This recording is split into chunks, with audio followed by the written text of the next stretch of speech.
Hi everyone! Are you feeling stuck because your DAX formulas aren't delivering results?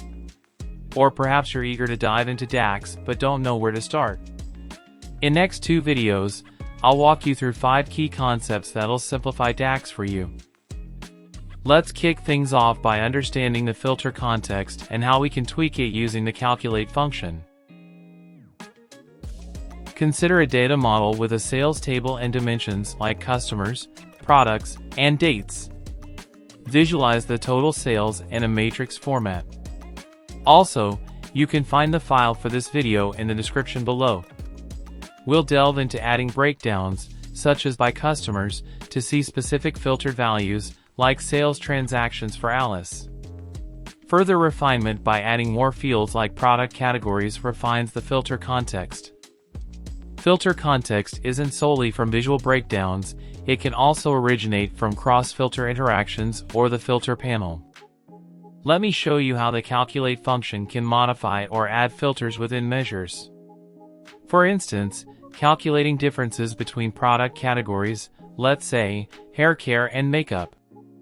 We'll walk through creating measures for specific product categories, like total sales hair care and total sales makeup, using the calculate function to filter data accordingly. To do so, we have to remove product category from columns, and then we can add a new measure for total sales hair care and another one for total sales makeup. The calculate function involves 2 components. In the initial phase, it computes the total sales, which is the expression, and the subsequent phase allows us to introduce filters or modify the filter context.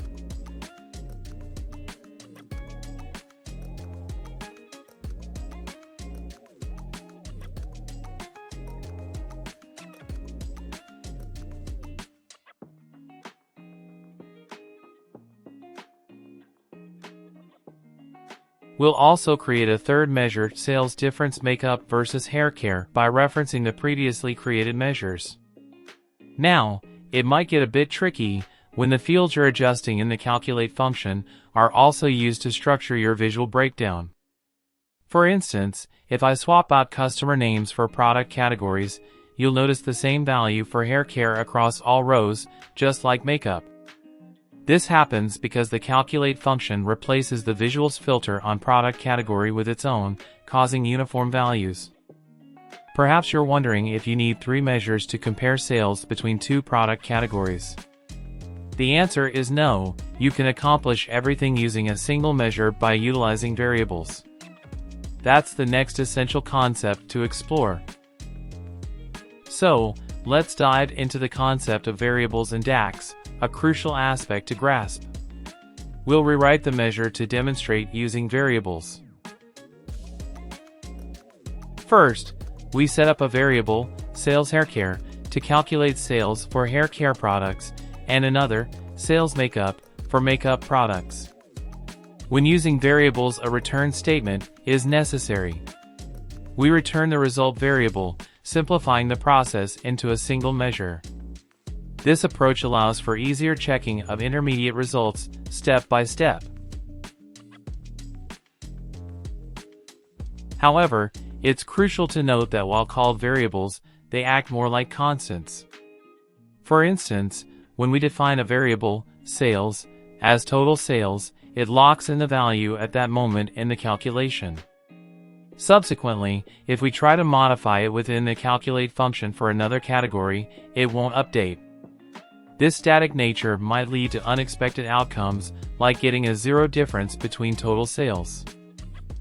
Understanding this aspect of variables is crucial as it affects filter context manipulation using the calculate function and how values are retained or changed within measures. Now, let's delve into another critical aspect of DAX, row context. Within our sales table, we have the quantity and price columns. To calculate sales, we simply multiply these values, row by row. When we add a column to a table, row context is automatically established. Let me demonstrate. Adding a column to a table automatically establishes a row context.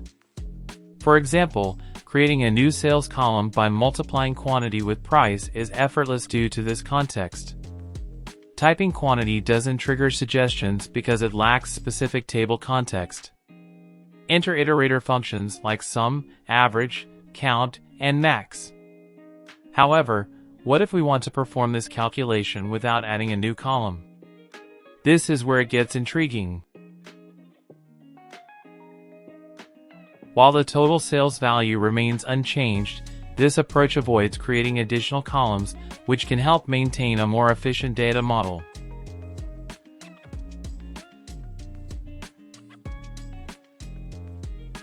In the next video, we'll tackle context transition and address the crucial choice between measures and calculated columns. Stay tuned for more insights. Don't forget to subscribe and like. See you in the next one.